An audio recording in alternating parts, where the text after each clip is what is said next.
everyone, and welcome back to another episode of the 1 Point Safety Show with myself, Scott Hartley, and my illustrious co-host, Scouse Andy. How are you, mate? All right, buddy? Yeah, I'm good, man. I'm good. How are you doing? Yeah, good, thank you. Busy week at work, but it's one less because obviously it's been Memorial Day weekend in the States, and we have a standard bank holiday over this side of the pond, so I'm happy that it's going to be Friday. Thursdays just seem to roll around quicker and quicker, mate. I don't know what's going on at the moment. It's just always rolling into one minute, but hopefully though, football will be here soon. So I think you're just wishing for every Thursday so you can talk to me. Do you know what I mean? I think that's what it is. That's exactly it. It's my favourite hour or so of the week. You know that. my wife's watching, so it'll be okay. But yeah, I know what you mean. Jesse, Alex, shout out to you both. Hello, thank you for being with us. Really appreciate it. We'll go through our sponsors, which is Standard Scouse on the pod, Dunstable Town FC, Talk of the Town podcast. We are kindly sponsoring them for their next up-and-coming season, which starts again. I think pre-season for them starts in a couple of weeks. So Burrows will be busy with his Dunstable Town stuff. Also, Oddballs. We are sponsored and delighted to be sponsored by Oddballs. If you want to check out their website, it's www.myoddballs.com. You can go across there, have a look at any apparel that you'd like. It is a testicular cancer charity, so half of their proceeds go towards testicular cancer. So, always check them out and we'll be grateful for that. On to news then, Scouts, as always. The first bit of news we've got, mate, is the Move the Sticks podcast. I'm not sure if you saw this or not, but the Move the Sticks podcast had on a guy from LSU called Jack Marucci. He's the director of athletic training.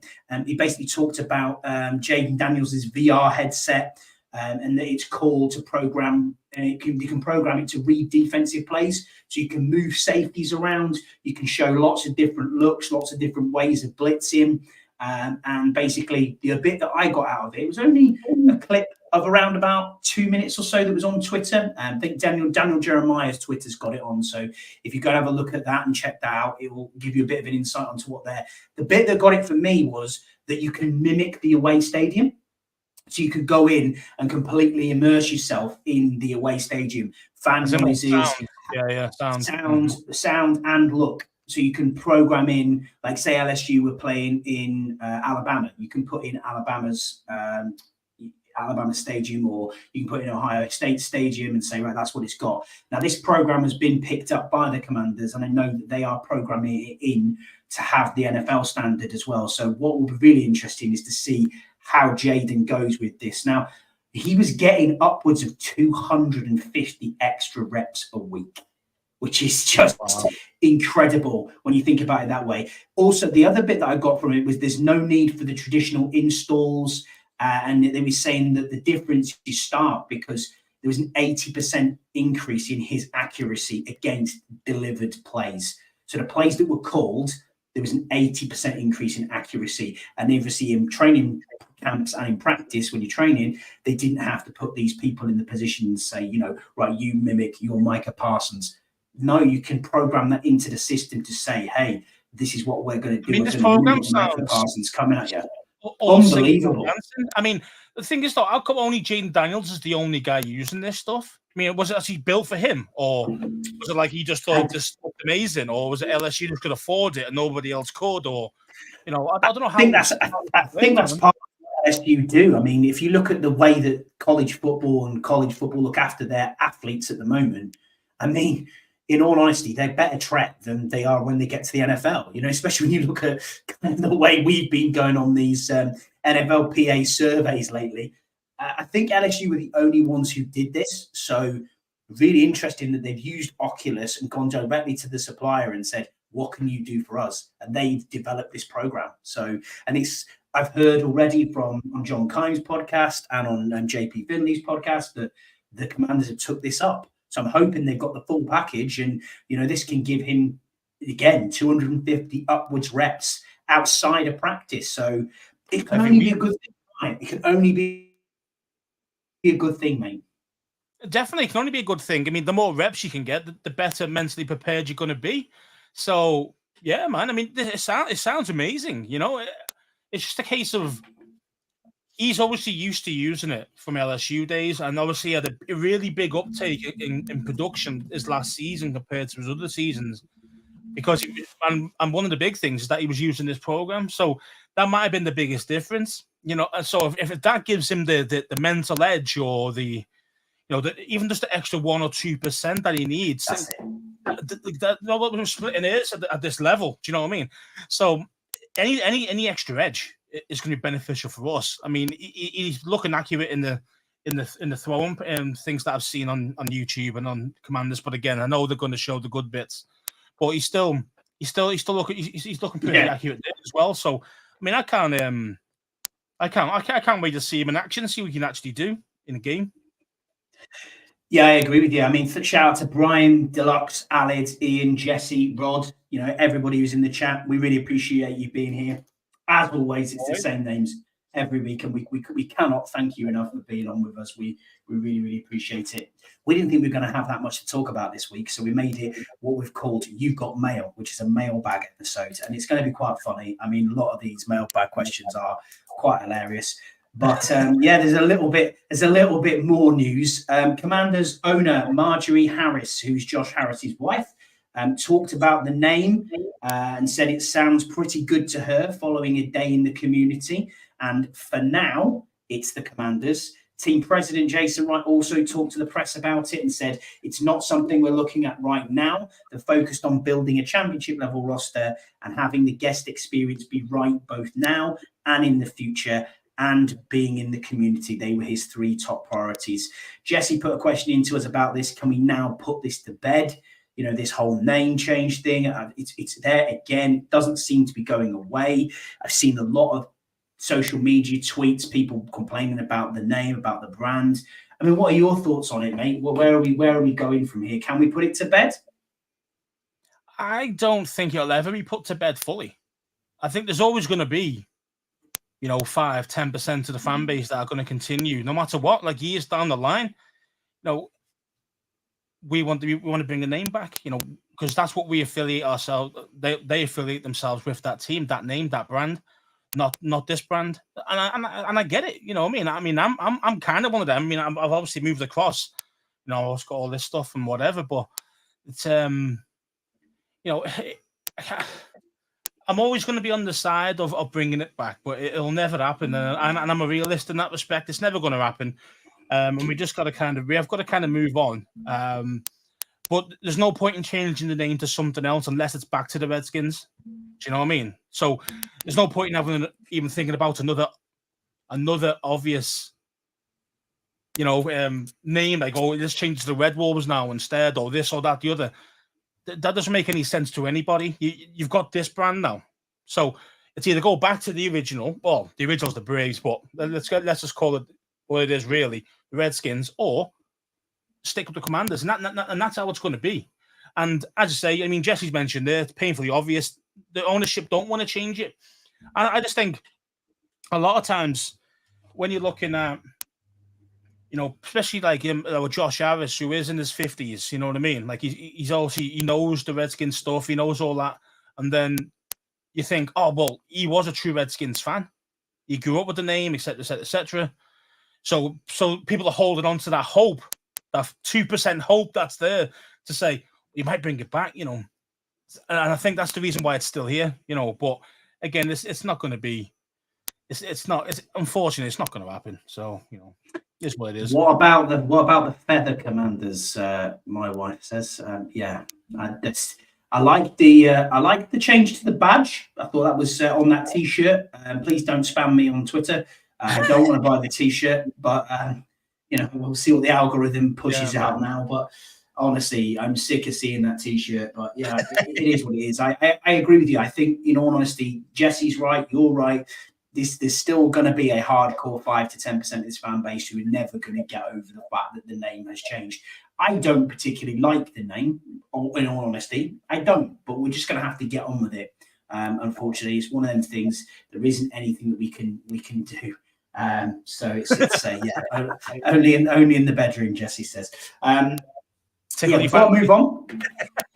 Got to move on when we've got it, and we've got to talk about it. We're not going to sugarcoat it in any way, but we have to talk about it. A civil court case against kicker Brandon McManus. 2 women are suing kicker Brandon McManus and the Jacksonville Jaguars football team, alleging that McManus sexually assaulted them during the team's overseas flight to London last year, according to court documents obtained by ESPN. Two women identified as obviously Jane Doe 1 and Jane Doe 2 in the lawsuit filed Friday night at Duval County Court accused McManus of rubbing himself against them and grinding against them. They also accused the Jags of failing to supervise McManus and failing to create a safe environment for serving their team. They are seeking in excess of $1 million in damages and a jury trial. Now, I have to point it out, and we are a podcast, and we are live on YouTube, and we are not affiliated to the team in any way, but I do have to put it out there that you are innocent until proven guilty, but also at the same time, it is not something that we on this podcast condone in any way, shape, or form. So let's get that out there to start with. Absolutely, let's get that out there to start with. But it's something we've got to discuss, Scouse. I mean, I've seen a lot of noise about people going, hey, let's cut him now, let's get rid of it. Basically, it's not a good look, is it? Let's be honest. No, it's not a good look. The thing is, I mean, has anybody had any issues with their Jags before? I mean, let's face it, the name Jag, that only means shit, doesn't it?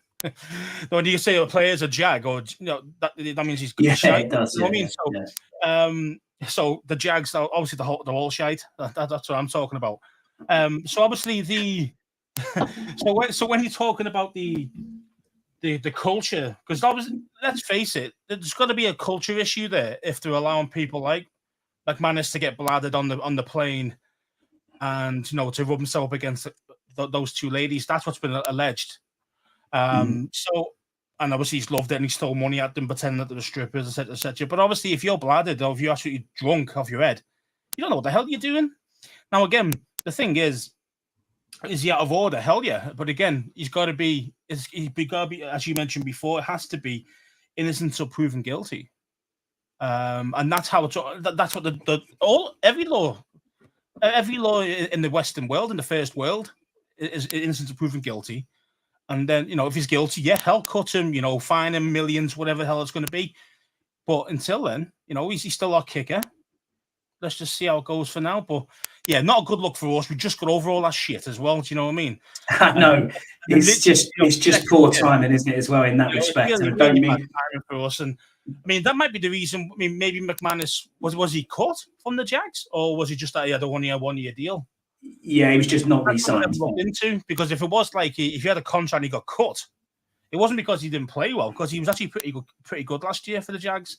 So it would have been because of this if he was cut, if that makes sense. And so I think he was just a free agent, Scout. End of contract. Free agent, was he? Yeah, so he had a 1 year deal there. So okay, but again, why wouldn't he want to make another contract for him, if that makes sense? Why wouldn't he? Unless obviously we paid more, but in general, yeah, I mean, it's no, we're tired of all this. We don't need this shit anymore. We don't. Yeah. But I understand the flip side of these things as well. People saying, you mentioned before about get rid of him, cut him already. He's only a kicker, etc., etc. Right now, yeah, okay. I can understand their point of view.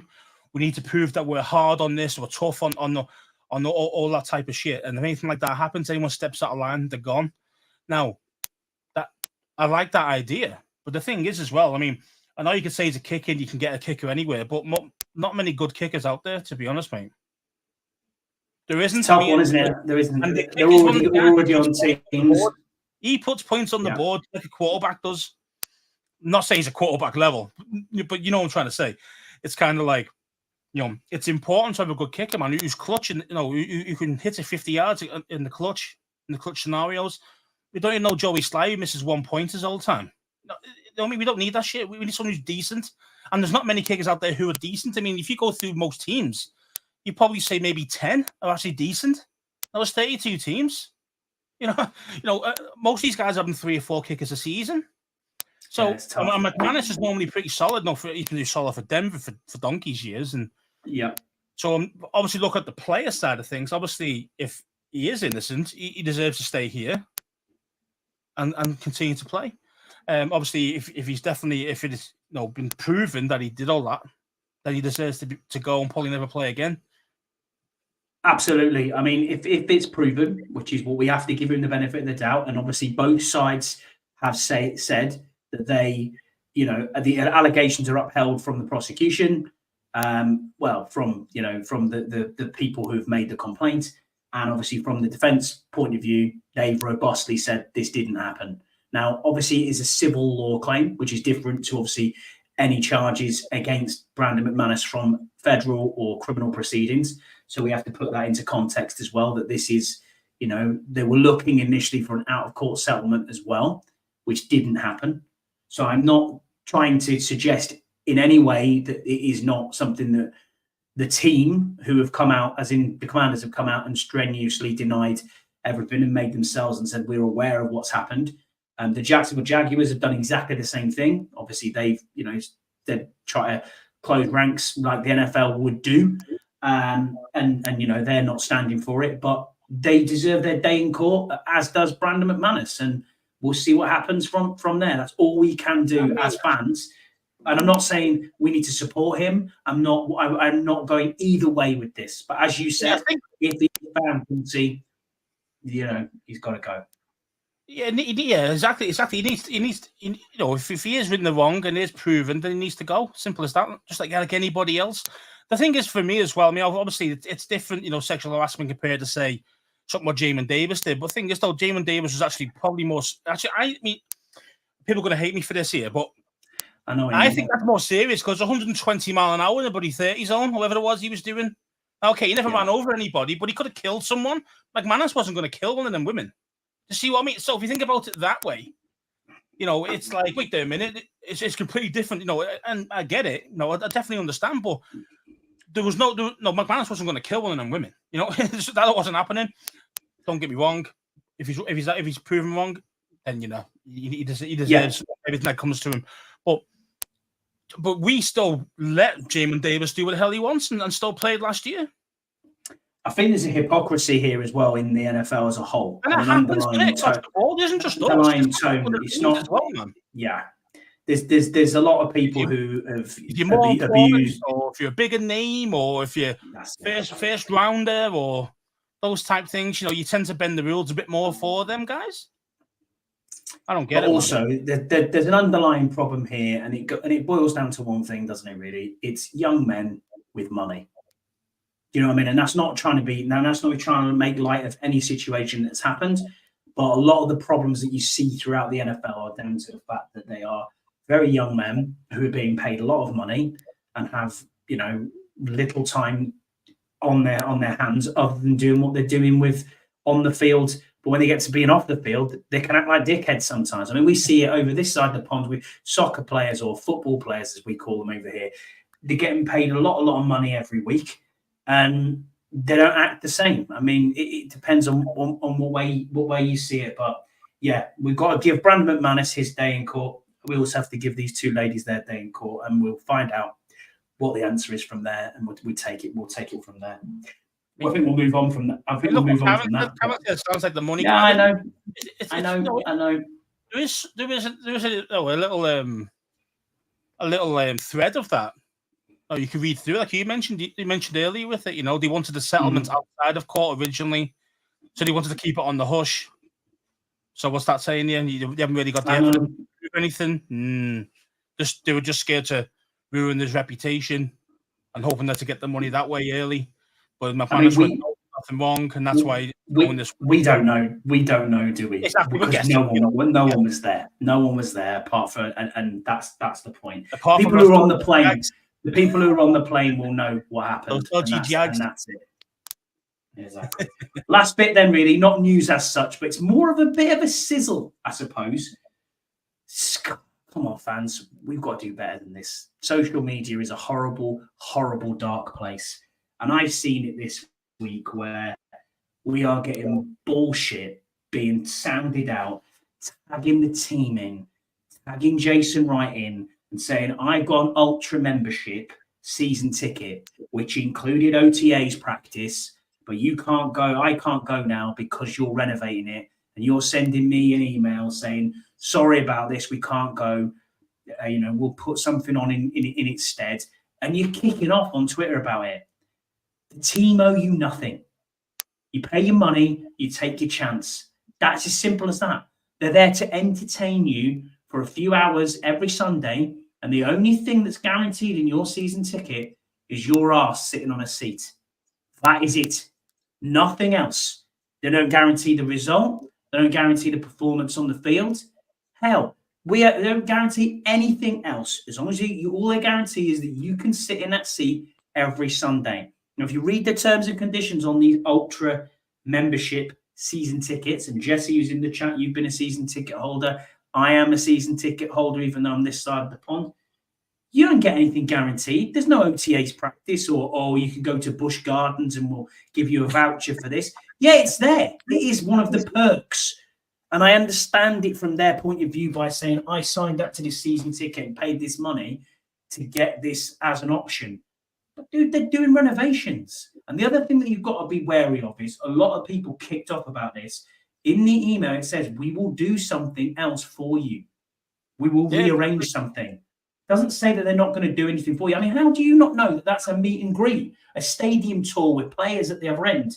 You don't know. No one knows what's going to happen. They might turn around and say, yeah, okay, for all of these season ticket holders, we'll give them this, all singing, all dancing question and answers session. Who knows? No, I don't know.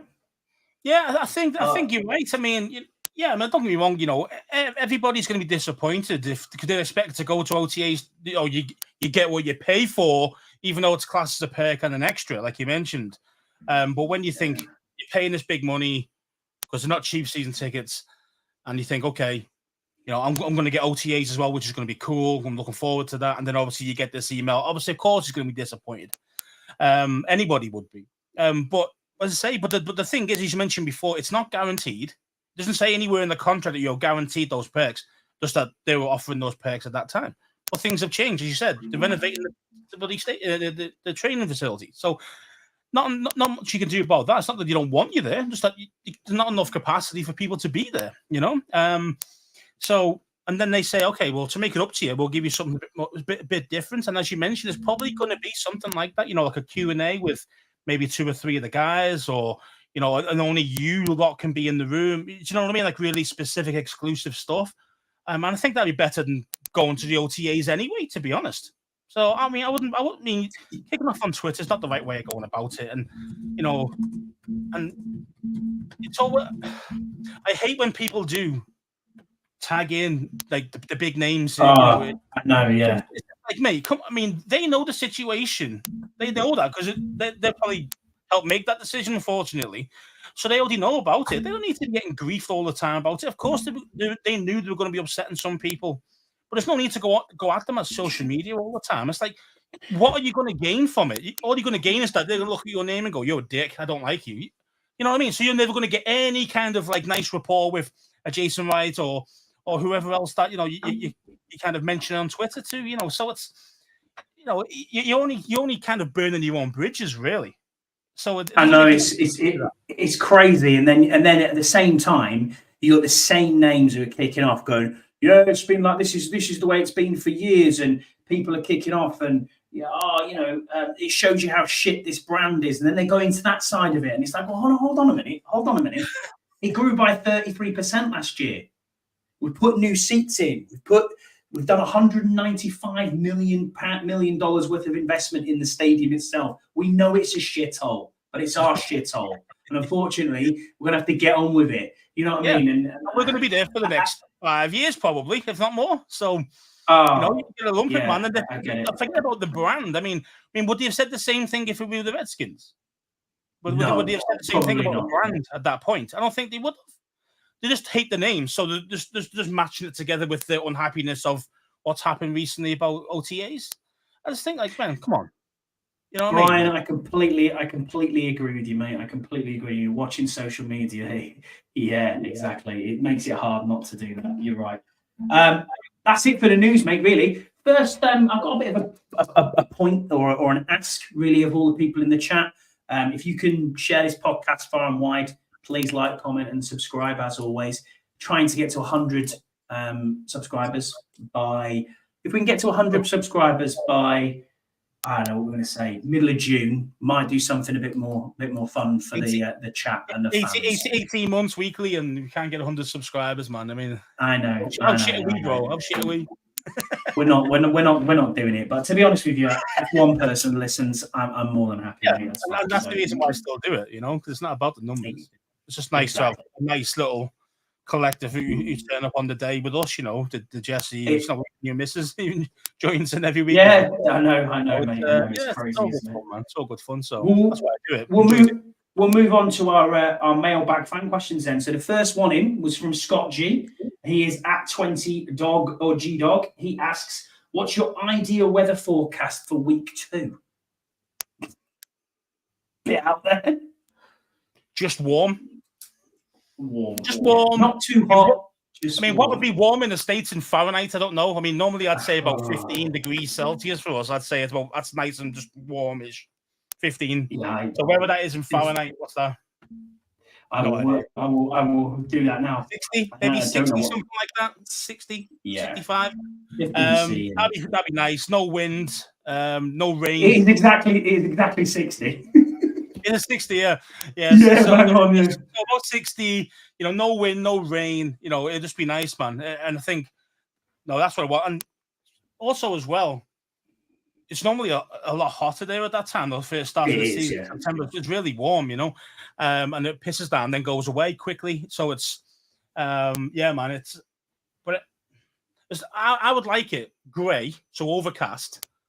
No wind, no rain at about 60 Fahrenheit. That's my perfect kind of game scenario. Game weather. No, but you don't want it muggy either. That's the other thing. Yeah, you don't want to sweating to hell, like just sitting there doing nothing. Yeah. But in general, you don't want to be. It's warm. It's not ridiculously hot. It's not freezing. Yeah, that's where I want it to be, man. What do you think? Same, exactly the same. About 60, 65. I don't want it too hot because last year was odd. It started raining, but it was hot rain, and it was like then the next thing it was like, hang on a minute, I'm dry again, and I'm sort of. It was fucking weird, wasn't it? It was like, the rain was trying to year before, it was absolutely scorchio, wasn't it? It was so hot. I just thought this is ridiculously hot. But weirdly, I think that's 2 years in the spin now where we've turned up to week 1 and or the first home game, and it's had a bit of rain. Mixed in between. It's had rain and then stopped and then been red hot and then cloudy. So you get a little bit of everything the last couple of years. It's been crazy, but hopefully it'll be similar this year. And we'll get. Yeah, hopefully the rain will stay away this time, though. 60 degrees is just nice, isn't it? About 15 to 17 Celsius. That's kind of where I want to be. There or thereabouts. That's a nice. Well, I think what we're on now. I'm on 12 now. In 12C right now in the UK. So yeah, a little bit warmer than that today. Probably about 14, I think, during the day. That's kind of where you want to be. You know what I mean? Just comfortable enough to walk around, to wear a t-shirt, but also to be, be comfortable enough in your jersey and think, I don't need to pack a poncho or any of that stuff. Rain in September is normal. All right. Cheers, Brian. Well, thank you for that. Obviously different. It rains pretty much 47 weeks of the year here in the UK. So we used to rain. We don't want any more rain. We're sick of it. So when we go abroad, we don't want to see no rain. So exactly that. Well, maybe just change days. Maybe not go in September, but in saying that, then it gets more wintry and then it's freezing. Then with rain, it's absolutely bolted. Were you not saying you went to the Cowboys game that time and it was absolutely bolted? It was in December. I went in December, probably about 6 years ago now, 7 years ago, something like that. And we got fucking beat last kick of the game. 53 yarder from the kicker. I can't remember the name now. Done us. Kirk was still playing. But was it cold that day though? To be fair, it actually wasn't. I got lucky. Basically, there was like this week in December that one of my mates lives there in DC. That's who I was meeting up with, really. And basically, he said this is insanely warm for December. And to be fair, it was like our kind of like today, for example. Like a 12 or 13. It was actually quite pleasant. Wet, but besides that, it was actually fine.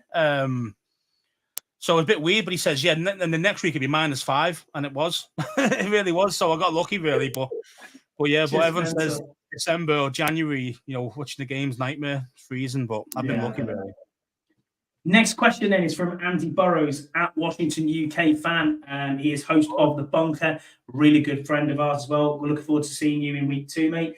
He said, why do we say my alarm went off when really your alarm is turning on in the morning? If it went off, you wouldn't get up. Why do we? Why? He's right though. Why do we do that? Why do we say my alarm went off when actually, yeah, it didn't. It came on to wake you up. Yeah, that's a weird thought on that one. Yeah. Is it because normally say when a siren goes off, it's like it's going off, you know what I mean? Like type thing. Is that why we kind of do it? Or because you wouldn't say a siren goes on when you know like what I mean? A fire alarm or whatever at work. You wouldn't, yeah. Yeah, you know, I don't know. It's a very that's a weird question, that one, to be fair. For football to be honest, if you speak to my wife who's in the chat, mine goes off for 45 minutes before I even get out my scratcher. So don't worry about it. It's one of them, mate. It's constantly on snooze. She's going to boot you out. Snooze. Yeah, why do we park on... Deluxe has got one here. Why do we park on driveways and drive on parkways? Yeah, very strange. But then again, come on now. I mean, we could be here all day with these. I mean, what is a faucet? It's a tap. You know, what's a sidewall? Why do you have to be very descriptive about everything you have? Like seeing eye dog. I mean, you know, or horseback riding. I mean, you're not going to ride a horse. You're not going to ride a horse around its neck, are you? The other thing as well, what is it? Eyeglasses. I mean, where are you going to put glasses on your ass? No, you're not. It's just like, come on, man. Don't be so 2020 vision. Don't be so descriptive. There you go. Karen says, how many stars have you got, Andy? So obviously in relation to your McDonald's outfit this week. Oh, yeah. 5-star me. No, it's your top. It looks like you've got you working Mackey's, mate. To be fair, I was going to mention actually, so we both could be working for Mackey's again here, the way it's looking. But, could be, yeah. It could be, there you go. Especially with the hat as well, you know, they all wear hats, don't they? As they say. I'm the manager, so... It's the gaffer. This is the manager's top. The red ones are just like for peons, you know what I mean? That's it, yeah. Now on this button, Scott, you press fries. All right. Moving on. Canada Mike. Shout out to Canada Mike. He asks, with the issues of our new kicker, meaning he may not be available in September, will Scouse join me and Jesse in partitioning New England to see if we can get Joey Sly back? I fucking hate Joey Sly, mate. You too. That's why he's winding you up. That's why Jesse's winding you up as well. Yeah, winding me up. Man. Oh, man. That's a nightmare. Nah, mate. Wouldn't be catching me anywhere near the Pats, trust me. I won't be going anywhere near there. Although, I would like to go down the I-95, though, and try and get go to Baltimore and try and get there. I don't think you get him for love nor money. Deluxe said, wouldn't ass glasses be a monocle? Maybe. Yeah. Good point. I see what you did there. I like that. Canada Mike also said, if we ever play the Bills at Highmark Stadium, can I be your official match day roving reporter? Absolutely. I got no problem with that at all. And now we'll cross live to Canada Mike. They're running through tables. It's on fire. It'll be interesting. Yeah, it'll be interesting. Rob Morrison's asked us a question. He is at Rodmore 39721910 on X. He's also in our chat today, so shout out to Rod. Every week he's in early with these questions, so appreciate him here. He said, could Jamin Davis be the answer to our edge rusher issues? And will Forbes find a place on the roster or the practice squad? Two-parter, really. I mean, do you want to deal with the Jamin part first, mate? Yeah, I mean, skill set wise, yeah, I think he's proven that he can blitz. We just didn't really do it a lot with him, but when he did, he was successful. He's got that burst. Do you know what I mean? Like the Parsons has, and he's got that speed as well. And I think he'd be more dangerous if you take a lot of the workload off him mentally. So you just say, look, man, you just run after the quarterback. Forget about everything else. Forget about kind of going in coverage or watching out for that receiver doing this or that. No, just get yourself at that quarterback at all times. you'll get a much better player. Now, obviously, he's in his prove it year now as well, isn't he? Because we didn't take his 5th-year option, so he's gonna hopefully be motivated as well. But I think if you make it simpler for him mentally and reading the game and stuff, and just you've got one main job, I think you'll see a big difference in our pass rush actually. Because I think the guys we've got, they seem solid. There's some solid guys there. But there's nothing that's like, there's no Joey Bosa there. There's no JJ Watts. There's none of the TJ Watt. There's none of these guys. So none of them are elite, but are serviceable if the scheme's right and everyone's on the same page. So it's going to be down to Witt and seeing what he's doing. But again, we'll have to see how it goes. But yeah, I mean, I say, could he do it? I think he's got the skill set to do it. Yeah, I agree with you. I mean, he's moved to edge rusher. Dan Quinn's came out and said that they're trying him on more blitz packages, which is great to see. Not saying he's going to actually move to edge rusher, but he's played edge within practice, and they're setting him off as also on lots of linebacker blitzes. So, Rod, yeah, I agree with you. I think what Joe Witt said in his initial press conference when he came through and said, I want to put people in the best positions they can to succeed, and I don't want them thinking.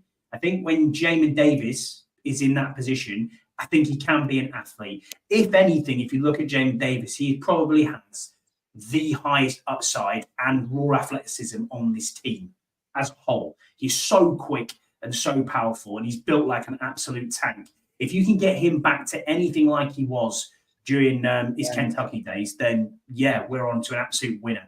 And as you said, it's prove it or lose it now for him anyway.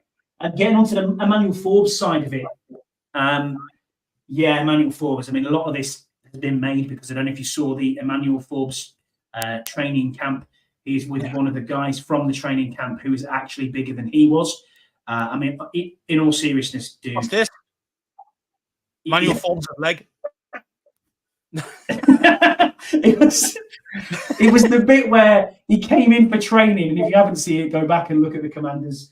When they first came back to preseason training, he had a mobile phone in his pocket, and it was obviously in his trouser leg pocket, and his phone was bigger than his thigh. I mean, what is going on? We're only talking like this. Standard iPhone. That wide. That's all it was. You know what I mean? So, yeah, I mean, it wasn't like it was a bloody, a tablet in his leg. It's not good, man. It really isn't good. Darren Hafley said, saw Forbes the other day. He reminded me of SpongeBob with the size of his legs. Yeah. I mean, the bigger head, though. I've seen Kenyan runners with bigger legs than Emmanuel Forbes. It's just, yeah. I mean, is he going to be a bust? I don't think. Well, we'll get to that a little bit later, maybe. But to answer your question, Rod, and go back to your question there, I don't think he is on the practice squad. I certainly think he's definitely making this roster. I think he gets that benefit of the doubt from being a first-round pick. But again, he's in a prove-it year. He's going to have to show what they saw in him, the previous regime, because you have to remember this regime that we're in now has absolutely nothing, invested in this kid. Nothing. So yeah. I suppose every player, if you think about it, is a prove-it year. But he does have the benefit of actually having another 3 years on his contract. A rookie contract's guaranteed. Exactly. You know what I mean? Yeah. So if you cut him next year, well, then he's still going to get another 2 years worth of corn. So you might as well just keep him, even if you think he's not good enough. Keep him around, practice squad. Maybe you can coach him better. Maybe you can get him better that way. Just might take a bit more time. So that's why very, very, very rare first rounders get cut in the first couple of seasons. I mean, it does happen, but it's very rare. So for me, he's going to be in this team. I think he's going to be cornerback too. I do. I think he'll be a starter alongside Mike Davis. I mean, I don't think he'll be a starter for me, and we'll get into this probably next week. We might do a bit of a roster projection, but I think it's Mike Davis and Benjamin St. Ghost, as you call him, will be your starting corners. Couple of questions and bits that have come in the chat here. So Brian at all, it's always 33. He said the way BQ deals with OTAs, mixing and matching players and units, has caused much strange speculations. I agree with you. Yeah, and going back to Jamin, obviously, he wants someone to do that Micah Parsons role, that pure blitzing from the linebackers area. I think that is probably where they're gonna go. Rod's come back in the chat again and said if he's on the roster, it won't be as a corner. What are your thoughts then, Rod? Where are you thinking he's going to go? He's thinking punt returner. Now, maybe a little bit in training now. No, have you seen what he said about how big his leg is? So if this guy gets hit full on by anybody, it's game over. Like, he is done. There's no way he's taking those hits. He's not built for it. He's a corner. Corners aren't built to tackle. That's why most of them are shocking at tackling, especially in open field. They don't know how to tackle. They just throw the shoulder in, hope that's enough, or grab a leg and hopefully the safety comes over and takes them out for him. Stuff like that.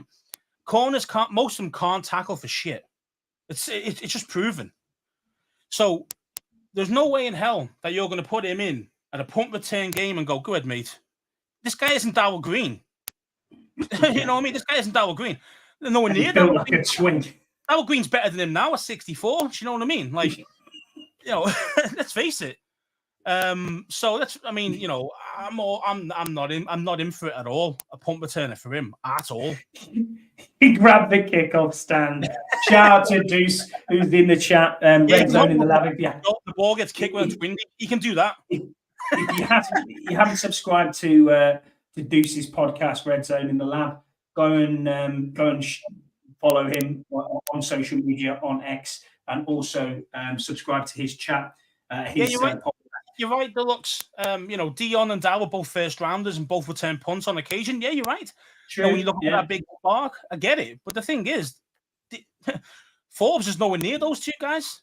Not even built. I think to say built the same. Or Darrell Green was thin and small, and small, but he was bigger than him. He was bigger than him by quite a bit. Eventually, he put on a bit more muscle. And he still kept the speed, which is obviously his main asset. But I mean, man, nah. I mean, just no. Just no. My wife's Karen's put a chat question in here saying, when the Commanders build their new stadium, what would you like to see in there? I'd like to see an underground train station. And then Brian's followed that up by saying, the subway that runs near RFK is underground in the city, and above ground the farther from the city you get. What do you want to see? What do you want to see? Well, I'd love to see a stadium that's better than everybody else's, which is hard because there's some excellent new stadiums out there. But a dome. I want to see a dome. I want to see real grass with actual real, groundsmen actually looking after it year in, year out, not just for 3 months of the year or whatever it is, 4 months of the year. I want them looked after it properly. Okay. Yes, I get it from a business side that you're going to want to have concerts on there and everything else, and I get that, and that's totally fine. But make sure that pitch is protected, because that's the product. That field is the product more than the players. So sometimes, if you've got a shit pitch, man, your top players don't play well on bad pitches. You just don't, do they? Nice, right. I mean, obviously, it's more problematic for soccer because obviously the ball rolls on the floor all the time. Well, most of the time. So I understand why it's more important in soccer. But in saying that, better, more kind of impact resistant as such, so like when a receiver goes up for high for the ball and comes down hard, he doesn't separate his shoulder straight away because it's not rock hard. Do you see what I mean? Stuff like that. I want it to be a bit more soft, a bit more ball can take someone's weight like that. Obviously it's not going to be cheap, but you want those type of things. You want to look after the players. You want to make them feel like royalty when they go on that field and go, yeah, look at this. They've spent a fortune on this field. We're going to go out there and stomp some dudes over. That's what I want to hear. That's what I want to see. I want to hear those things. So rather than going, buddy, I'm going to FedEx Field or wherever field it is now, it's absolute shit. Don't need all that. So in this new stadium, a nice fancy pitch. I mean, if it is at RFK, we're going to get this the underground train links anyway. That's going to be probably updated and upgraded because it is it's pretty grim around there, to be fair, at this moment. What else do I want to see? So yeah, I want a dome because I want to host Super Bowl. That's what I really want to see. I want to see this team. Well, at least this city, nation's capital should be hosting Super Bowls. Simple as that. Agreed. Able to do it. For me, I agree with you. I want to see a domed stadium, but I want to see a retractable roof that can be opened and closed, similar to Wembley and Cardiff. Wembley doesn't fully close, does it? It doesn't. No, but Cardiff does. So the Millennium Stadium or the Principality Stadium, sorry, Aled, if you're still in the chat, they fully close. I think they have to go out there and look at all of the new stadiums that have been built. Obviously, you're going to have to build down, into where we are with RFK, if that is the projected site. I also want to see externally things to do for families, things that you can do multiplex. I mean, this is just what you would think would happen anyway, but kind of similar to what Dallas has got with the Star and other areas where you can have lots and lots of things going on in and around the area, because you're going to want to use that facility 24/7. You know, 365 every day. That facility. You've got to make it worth the money, because these things are going to be $2-3 billion. You know, it's not chump change for anybody. So yeah, I definitely get that, and that's what you do want. You do want around. I'm just thinking about more of the players and the actual team, but in general, for the fan experience, 100%, man. You want those extras. You want hotels around there. You want all those extra bits. For sure. Also, I want to see like a museum. All those things. I want to see a museum in there, you know, as a nod to the past. I mean, you know what I mean? I want to see. What if they could do? You mentioned they've got to build down, right? Mm-hmm. What if they do like a multiplex type of thing underground? Yeah, why not? You know, because I think a lot of it on the outside is quite difficult to get the land around. Companies and there's no issues with the land anyway. There's a great big frigging armory there at the minute, but yeah, exactly. So what if they go down like you mentioned, but actually maybe create a huge parking complex underneath, multiple levels all the way. We're talking deep here, and then also say a complex inside. How far are you? How far are you digging? Digging far enough to get to the UK. I mean, deep, you know what I mean? But close to the mantle. But what I'm trying to say is that, for example, I think Yam gave me the idea a while back, actually, because he was talking about in Japan where they actually build down. Yeah, they do. And it's still a kind of complex down, like a big concourse thing, and it's you can walk all the way from one end of the city to the other side underground. You know what I mean? You can walk through it because it's all shops and it's all things like that. You know what I mean? So it can be done. It's just a case of the cost of it and would they want to do that? And but I definitely think it's something to look into.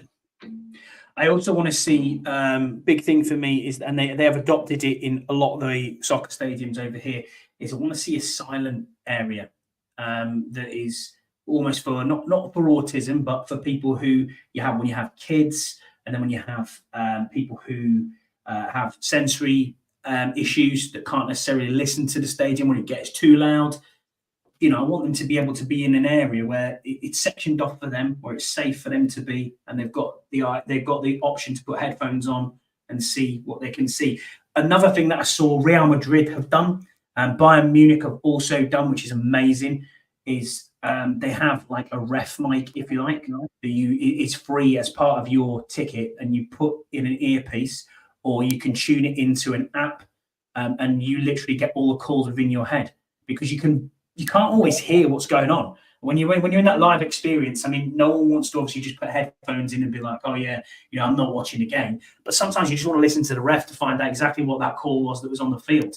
Easy when you're at home, not so easy to do when you're watching it in a stadium in the 300 levels. Do you know what I mean? So lots of different initiatives that they can come out with, but I'm sure we'll see it when we Did you see the? I can't remember which it was now. I can't remember what sport even. Right? I don't know if it was football or was. But basically, what it was that they had a lot of deaf children watching the It game was live. Newcastle. It was Newcastle, and it was in the shirts, wasn't it? Yeah, Yeah, exactly. it was So brilliant. in the emblem of the thing, when they scored, when a goal was scored, it would vibrate in a way that would make it feel like you're a part of the stadium, erupting and chanting.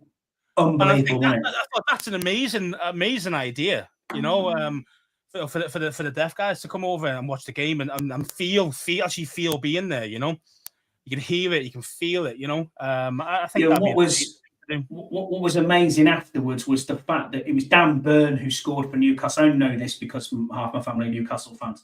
And when he scored, he did the old deaf symbol, and he said to them beforehand, "I'm going to do this particular way of signing to say I know you're there, and this is how I'm going to do it." And that was his goal celebration. And you could see them all on the TV going, "Oh, he's done it! Yeah, He's done it!" And it was amazing, absolutely buzzing. And I think it was against Spurs. That's fan experience. No, 300 if you want to call it. You know what I mean? Like it's yeah. I mean, I know that that's really specialist kit. You know, and it's not going to be cheap, that stuff. But I mean, anything like that, I mean, that'd be amazing for. Doesn't take much to give them a patch, though, does it? And just say, "Here's a patch that you can stick on something." Yeah, like but it that. vibrates when you score, though. It's going to be tuned in or whatever it is, So it's not always. I know. But you know what I mean. I think it's an amazing idea. Deluxe has got quite a lot of questions in the chat here, and we'll pull them up here. So he says, "I don't really want to see him out there, but I do think him practicing as a returner eliminates him as a cornerback." So this is going back to Emmanuel Forbes. I don't think it eliminates him as a cornerback. I just don't see him as a starting cornerback. So I don't see him as a punt returner. So I mean, just because he's given. I mean, I think Quinn's given us just false signals all the way through, and I think that's the whole point. He wants to keep his main stuff behind closed doors when no one knows what's going on. So when fans are watching, other teams are watching, and then I mean, these teams have people listening to podcasts about the teams about we're trying Forbes out. It's all sending smoke, man. I mean, I'm not. Well, first of all, he's not going to be good enough at it. It's simple as that. And two, you'll get blasted first. If he took a hit like that kicker did when Sean Taylor hit him in the Pro Bowl, he'd be done for his life. His life, not the season. His life. So and that's the thing. You see, these guys hit hard, man, especially on the punt return options. Unless you're just going to do a Dax Milne, stand there and take a fair catch, well, just keep Dax Milne then. See what I mean? So there's no point. Following on from our discussion on stadiums, Deluxe has said, "I've been a big on a dome stadium at RFK site and a team headquarters / practice facility and team hall of fame at FedEx Field site." And then he's followed it up by saying, "Have a presence in both DC and MD, and they are less than 10 miles apart." Completely agree with you. I was getting onto that there. I want to see some sort of hall of fame / nod to the future museum type thing. Not saying let's go and redo Canton, but you know what I mean? It's something similar that you can go around and make that a day would be fantastic. But our history, you could make it a proper thing, because there's been so much that's been happening over the 50, 70 years. We've won many. It wasn't Super Bowls then. It was like national championships, whatever it was. And we won a few then, in the 40s, 50s. Sammy Baugh, all these guys.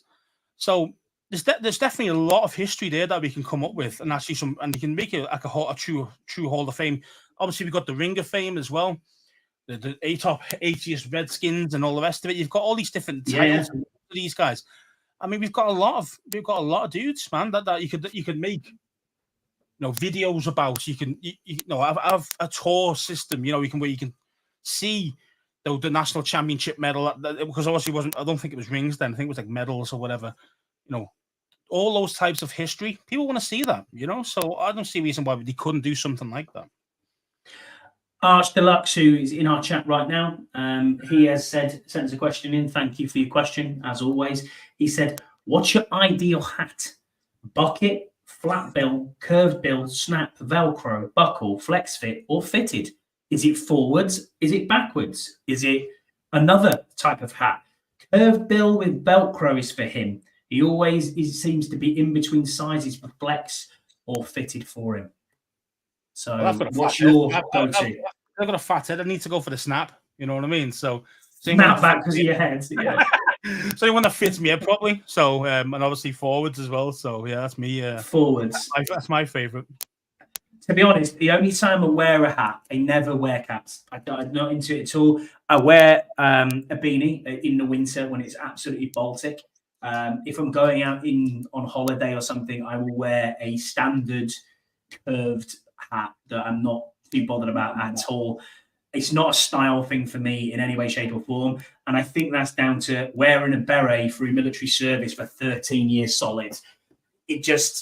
I'm not into hats in any way, shape, or form. It's just not my thing. But yeah, I mean, it is what it is. But it's a great question. And obviously, we open this up for anything to ask. So obviously, he's done that. Richard Cameron is at Mr. Rich Cameron on X. He's put in 2 questions for us. It's a 2-parter. His first one is, if you were able to play football for the Commanders, which position would you play and why? And also, which jersey number would you wear? Interesting. Any thoughts, Scouse?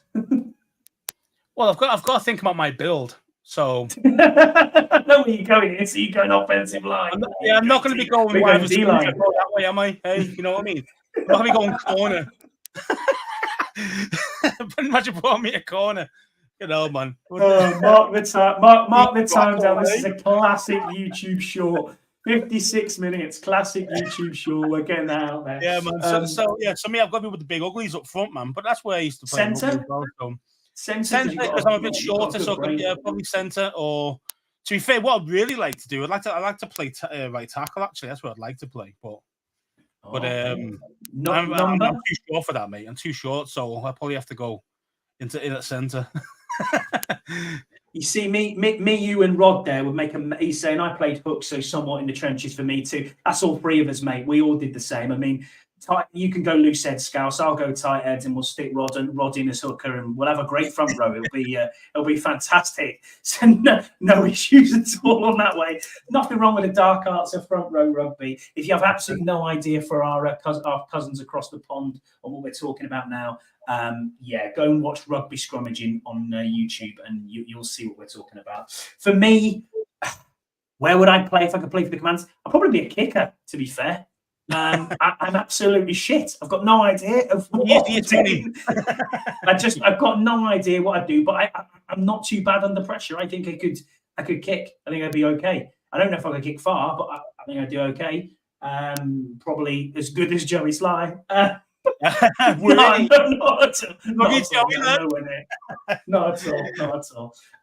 I'd be nowhere near this team. The best place for me would be left back on the bench. Yeah, exactly. bench. Yeah, Gatorade boy. Yeah, that'd be me. Yeah. That'd be me. What a boy. Yeah. Oh, you could play me number wise. You could play me number wise. I think that'd be a good one for me as well. Number wise for me, I wear 27. I know it's a random number. It's my birthday. I've never thought about it. Doesn't really bother me, really. Same. Let's go 13. Unlucky 13. For me, I've worn 2 and 3 throughout my rugby career, but mainly 3. To be fair, so yeah, either or. I don't really care. It's numbers are not a big thing for me. Second part to Richard's question is: if you could pick a legacy Redskins player and drop them into today's team, who are you picking and why? Ooh, that's a question, man. That's a question. That. Ooh. I mean, I'll play the low hanging fruit if you want me to go. I'll go. Go on, you go for the low hanging fruit, and I'll try and think of somebody else. I'll go Trent Williams. We need a left tackle. It's obvious. Okay. You got to go back. He is without doubt one of the greatest Redskins to ever play for this team. I know he's still going. I know he's still over in San Francisco. We did him dirty to get rid of him there. I mean, if there's anything I could do to go back, that's Bruce Allen and Snyder's problem. That I know, but Trent for me would be absolutely the killer. I was going to go Darryl Green, but you can go where you want to go, mate. I mean, it's so hard. It's actually a very difficult question because, you're thinking about the team right now, and you think about a position of need, wouldn't you? Because you think, you mentioned Darryl Green there. We need corners. You mentioned left tackle Williams. And then you can always think, well, you had Sean Taylor in your team as well. Oh, yeah, wow. Do you know what I mean? So, and you know, he can go for any of these. Yeah, I mean, I mean, even if you think the safety team is actually the safety position at the moment is actually quite good, none of them are a Sean Taylor. So instantly you've upgraded that by about 50%. You know what I mean? Yeah. So you know, and he can play free as well, which we don't have a good free safety. Being honest with you, mate, not like that's natural free safety. Agreed. So play him there. Who are you doing? Come on, I'm gonna hold you down. So come on, I'm not doing. You're not being a politician and rolling this answer. Who are you going with, Scouse? Come on. I'm going to stick with Sean. Sean, fine. I got you. I'll stick with Sean. That's perfect. Darren Hafferley. He is at Darren Hafferley on X. He said, first down of the new season, what play would you call to show your new identity? I recall back in the day, Gibbs would run it up the gut. But what is our identity for 2024/2025? I mean, honestly, this used to piss Burrows off without fail. Every single game, he's like, hand off to B-Rob up the middle. And it was every game under Ron Rivera. Every single game, that was the that still might be the case. We still might. The first play still might be a run and play. For me, just for fun's sake, it's probably going to be a fumble recovery. That's what it's going to be. hand off, RPO system. Jaden drops it. Fumble recovery for the other team. Imagine that. That's how you show your identity. Absolute shit. Don't you put that evil on me, Ricky Bobby. Don't you do it. Nah. To be fair, what I actually genuinely believe, I think it's going to be a designated QB run. Wow. Okay. Good shout. Yeah. I will go with a tight end screen. Just a short yard gain, 3 or 4 yards. Get the ball out of his hands. Get into the flow of it. This is where I am. Getting warmed up. Because you've got to remember, totally different offense now with Clint Kingsbury. But again, we don't know what we're going to play. It will probably be a run up the middle. Let's be honest. I mean, look, if I was a betting man, that's where I'd go, run up the middle. But there you go. What would be nice if we did instant play action? Because everyone thinks, first down. First thing, as you mentioned, get the quarterback ready and whatever, hand off and get into the game a little bit. Flea flicker to Cherry, 50-yarder. Yeah, exactly. Play action, then go deep. That'd be really nice to see. But I can't see it, but be nice. No. Canada Mike's on with us again. He said, how many wins in a row, starting from week 1, will it take for you to be convinced to think Canada Mike is a genius and we're going to win 12 games? It win 12 in a row, Mike.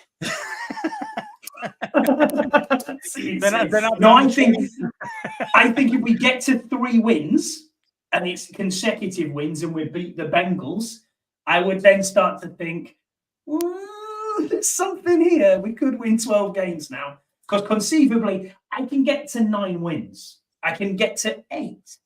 I can get to 7 quite happily and think, there's an easy route to 7. Can I get to 10? I'm not so sure. 12? Wow. Yeah, okay. But you love it.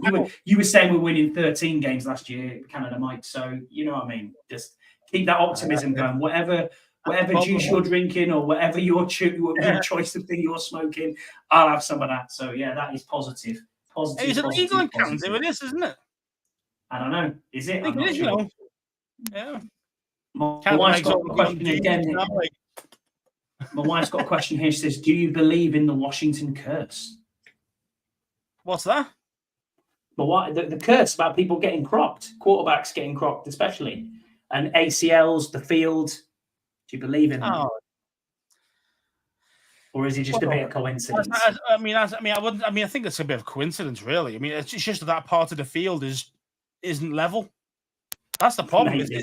It's slightly kind of it's dipped like this, and it's dead easy to misplace your foot 1 second, especially when some big 300-pounder is trying to push you over and slight twist, and that's your ACL gone. Do you know what I mean? So, I mean, as I say, that's why I say before about a new stadium, we need to make sure that this is pristine and it's goddamn level, rather than then there won't be no curse. Agreed. Jesse Mine, he's in our chat as well. He says he's at Jesse's24. He is the host of the Bleeding Burgundy podcast with John Taman and myself, and occasionally Keith Gray, Hog Farmer Keith. If you go on to X, please go and give him a follow and go and subscribe to Bleeding Burgundy podcast. A very good friend of ours. I'm looking forward to being with Jesse again in week 2. He said, Scouts, boxers or briefs? Oh, it's boxers all day, man. Yeah, I mean, for me, it's boxers, but it's got to be a certain type of boxers because I'm like that. I like bamboo boxers. I like a little patch to keep you level, and it keeps you tucked in, and it also is right. Yes, mate. Boxers made from bamboo. I swear to you, it's the future. It's the future. Lycra, if you're listening, gents, it's got a Lycra little pouch at the front of it. They are expensive. They're probably about $25 a pair. But they're worth it. Honestly, they are worth it. They are absolutely unbelievable. They keep you high, they keep you tight. I know. Keep you high, keep you tight, and they wick away any sweat or anything going on down there. It's well worth the investment, boys. They wick away all those women as well. Yeah, well, I have to. They don't come near me, mate. I'm 40. Come on, lads. You know what I mean? They're no. Yes. So yeah, I mean, for me, a lot of mine are actually from our original sponsor, but we don't. Yeah, Manscaped. A lot of their Boxer 2.0 really good. Actually, I like them. Yes, underwear made of wood, Jesse. Yes, genuinely. The bamboo boy. That's what I'm going to start calling it. I swear to you, honestly, bamboo boxers. It's just got it woven into the Lycra pouch. Unbelievable. Unbelievable. You're going to get a cycle. With the Tour de France. Nah, what's I knew it was going to go that way. Just, I'm not alone in buying bamboo boxes. Trust me. You are, mate. I think you are the only one that I know of, anyway. So, Deluxe is, yeah. So Deluxe mentions now is that the field was completely redone down to the drainage level in 21. Yeah, but the thing is, mate, it's still not level, man. It isn't level. I mean, we were lucky enough to get close to be on the field, not like on the field, just not the surrounding edges. But you can feel the camber in it. Do you know what I mean? You can see it. It's not done flat at all. And you know, I don't know if we redid the turf because it's not very good, to be honest. Is it really? Is it, Scott? It's not very good, is it really? No, it's not. Like it's not level, man. It really isn't. You can feel the difference, like you really can. It's not good for the player. True. Exactly that. Another question then we've got on here from Yam. Yam has said, with all the talk about size and weight in certain players, why is it such a concern for some players, but passed off as not a big deal for other players? It's a bit of hypocrisy, in my honest opinion, and this fan base has been rather choosy with this particular topic. I mean, I kind of get the question. I understand the question. I understand this point. I think he's insinuating about Manuel Forbes. Yeah, of course. Jaden Daniels play another one. Correct. Yeah. But yeah, other guys don't get talked about in that respect. And big guys do get hurt as well. Any given play you can get hurt. True. But the thing is, I think there's something kind of subconscious or subliminal in a way, because you think of people who are thin as weak, don't you? It's a natural thing, isn't it? You just think, oh, thin guy, weak. And then you think about, shit, that guy's like 300 pounds, running a 4.4, hitting you as hard as he can. Can that skinny, weak guy handle that kind of hit on the regular? And I think that's the problem a lot of times. Obviously you don't want a quarterback to look like me either. Do you know what I mean? You've got to have the balance there. But I understand why. I think it is something to do with that mentality of thin people that are weaker. They can't handle the rigors of a NFL just because of how violent the game is. And to be fair, I think I'm one of them. I think I am one of them myself. That's why I'm scared to hell of Jaden getting smugged by a Parsons if he's left unblocked one time or on his blind side, or you know what I mean, like, because you think these guys can't cope or won't be able to cope with being hit like that on the regular, where bigger guys have got more muscle mass, maybe even some fat, who can actually take that impact better without being hurt, you know? And I think that's the main reason really why it happens and why we tend to pick on certain guys, you know, who are more a slender frame. Yeah, I agree with you completely, and a good breakdown there as well, especially coming from your background of what you do for a living. You probably got, you know, skeletal and muscular. You've got that background there to, you know, that backs that evidence up. That's my specialty. So yeah, I mean, so. Craig Skinner says he is at Craig Skin, Skinn. So go and give him a follow. He said, I'm looking at heading to the Steelers game in November. Have you got a to-do or to avoid list in DC?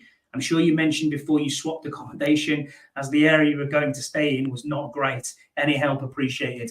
I have reached out to Craig and I've DM'd him directly and said, look, dude, this is where you kind of need to go, where you don't need to go. There are certain areas of DC we had no idea, obviously, where we were staying. And it wasn't until a certain Mr. Burrows mentioned it on X or Twitter, as it was at the time, and said, this is where we're staying. And I think half of Twitter said, do you want to get shot? Do you want to die? We suddenly went, oh shit, yeah, probably can't stay there. But to be fair, the place that we're staying in up near Georgetown, we stayed now for the last 2 seasons. This will be the third time we stayed there. It's decent. We know where we are. Yeah, you know, it's a nice area. Nice not area. A lot going on around there, but it's nice. It's you know, it's chilled. What's your go-to thing to do though in DC? Then what's your go-to thing? For me, you got to go to museums, man. You know, 100%. Big as the Smithsonian. Smithsonian's amazing, isn't it? Yeah. Monument, definitely go there. Definitely go to what's the name now? Reflection Pool for me every time. I love walking up there. I love walking up. What's the guy's name, man? It's a big memorial for him. Martin Luther King. Martin Luther King's one's good. Very good. I like being up there too. Definitely going to do all the sites like that. And the good thing is that's walkable as well. You know, if it's all kind of like in a half-hour walk, you know, in a circle, like maybe 45 minutes. You know, you don't have to travel. Once you're in the city centre, you can kind of get there, you know. And shout out to our driver, Jesse Martin, who is in the chat with us. Every year drives us in, parks up in the middle of DC. Yeah. And weirdly enough, we've seen the president move twice now in 2 years. One in a helicopter, one on a motorcade. So yeah, you know what I mean. Very, very strange. Rocket bar. Rocket bar Saturday nights, man. Very good, very good. Proper dive bar. That's the kind of thing. Lots of pool and that. That's a vet, Arlington. You know, agree with you, Rod. I'm going to try and do Arlington this year if I can. Travel for that one, definitely. Yeah. It's not that far, but yeah, it's worth Jesse doing. mentions here about the fields. I build and maintain athletic fields for a living. FedEx Field's in fantastic condition. Mate, I hope you didn't bloody make it. Tell you what, you know how fucking cambered it is. I tell you that. Stay away, bro. Stay away from my FedEx Field. I don't know if we're just spoiled over here, whether it's growing conditions, whether it's Europe as a whole, whether we are spoiled over here. But we look at our soccer stadiums. It's got a lot of rain. It's got heat. It's got cold. It's just got exactly the same as us. You know what I mean? Like I don't get why they can't make it a real grass, not synthetic crap, actual real grass, good 3-inch thick or 4-inch thick. You know, so when a player lands on it, it doesn't break their arm on it. No, make it happen, man. Just get the pros in from England. Deuce says Botanic Gardens, check it out. Okay, we'll do that, Deuce. That's good on the old there. Dulles Air and Space Museum is a bit of a drive, but awesome. Cool. Cheers, Deluxe. I tell you what, on the way back, we might have to check that out on the way back. That's something we can do. Because we're going to have a lot of time on our hands. One other one we've got to get onto is Tim Towner's question. Now, he wants us to discuss this quite a lot, so bear with me and I will get it up now for you. He says, question for the pod, non-football related. You asked for this topic, proper urinal etiquette. Please discuss at length. If presented with the choice of 3 empty urinals, which one would you choose? If presented with 3 urinals and either the first or the third is occupied, which should you choose? Is direct eye contact appropriate? Is vocal contact appropriate? Is name recognition ever appropriate? I mean, we'll address these individually. Urinal etiquette. I mean, for me, If you've got, it's one and three. So say there's three urinals, 1 and 3, absolutely fine, no problem at all. The one in the middle, no worries. That's what you need to be. Number 2, when you look at it there, next to each other, and then leaving a urinal on the end is an absolute no-no. Pants down in a urinal, someone who does that, that's a bit weird, isn't it? No, that's a no from me. Eye contact, yeah, definitely. Yes, Scotty. Eye contact, no. That is a definite no-no. Unless you're playing new hot shake. Looking down. Stay away from anybody. Yeah, 100%. I mean, if I go to work, vocal contact, not really. You want to be in there and out of there and not really speak. Would you give a nod? If you know the guy. I mean, like, it's not even an all right, is it? It's not something that you want to be doing. If you can identify someone in a store by their footwear, do you call them out and ask how things are going? No, you do not. No. I mean, honestly, it's just madness. No chance. The difference between stores over in the States and stores over here in the UK is we actually have fully enclosed stores, so you cannot see who is inside the store. Yeah, I don't get that. What's that about? You got a massive gap at the bottom, and not even that far at the top. Like, what's going on there? You're actually trying to be showing off. Are these guys actually looking? You know what I mean? Like, are they wanting to see you fucking having a shit or something like that? I mean, what's going on with that? I don't know. Do you ever look at the other guy's snake? No, you do not. That is not toilet etiquette. You do not do that. It is not the done thing.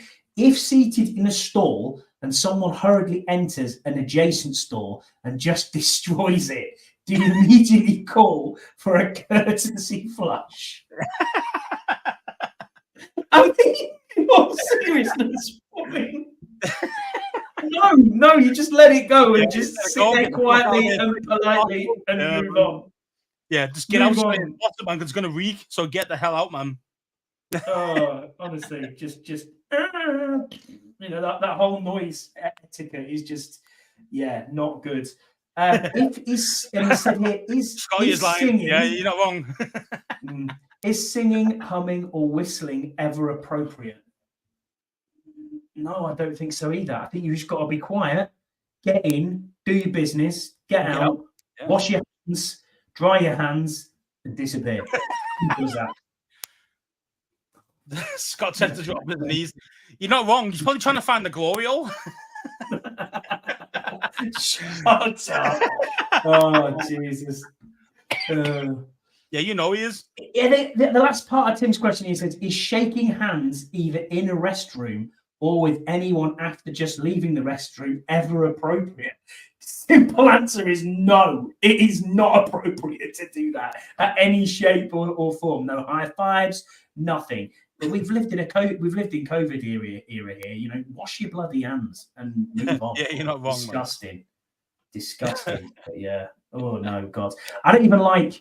Hopefully, and I hope this is the case in most working environments, you have a push door that you can just push to exit. When you've got to open a handle, it's awkward. You better wash your hands and you're like, right. Yeah, you better wash your hands and then gel after you open the door. Correct.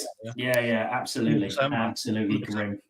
But there you go. But great question. Just great question. Thanks for that, Tim. Appreciate it. And we did go into length. Yam says, go into Walmart restaurant and dudes will be in their hands-free, carry on full conversations. Yeah, man, that's just crazy. I mean, we've got guys like that at work talking about all sorts of stuff going on, and I just think, oh no, what are you doing? Like, don't have a full-on conversation in there. Yeah, and I know people are skiving. That's what it is. People are skiving. That's what that is. You don't want to be in work. Probably, to be honest with you, productivity would be down the drain. But there you go. Last question then is from our friend Jesse Martin again. He says, curious parties would like to know, what is the aft torpedo room?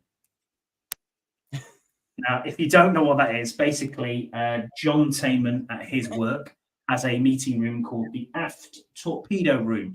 The aft torpedo room is actually a place on a submarine It is in the diesel generators at the very bottom of a submarine on the bottom level. It's on every submarine, just above the hull. So if you want to know exactly where it is, it's called the aft torpedo room, which is normally where they store torpedoes at the far end or the aft end of a submarine, towards the back of the submarine. And that is where torpedoes are stored, also known as the bomb shop. But there you go. How do I know about subs? Well, I know a bit about subs. Years of his career. But there you go. Yeah. I don't know much about them, but I just take a keen interest in military history. Jesus. Jesse says, no, it's not. It's a gay bar. I mean, yes, it might be the one that there might be the name of the bar that me and Andy Burrows went to for his birthday. What I want to know is, how does Jesse know it's a gay bar? That's what I want to know. Is that his Friday nights? Is it? Is that what it is? He who doth protest too much. You know what I mean? So, but hey, we're open. We're a podcast. We're open to everybody. You love who you want to love. It's no problem from our end. Absolutely fine.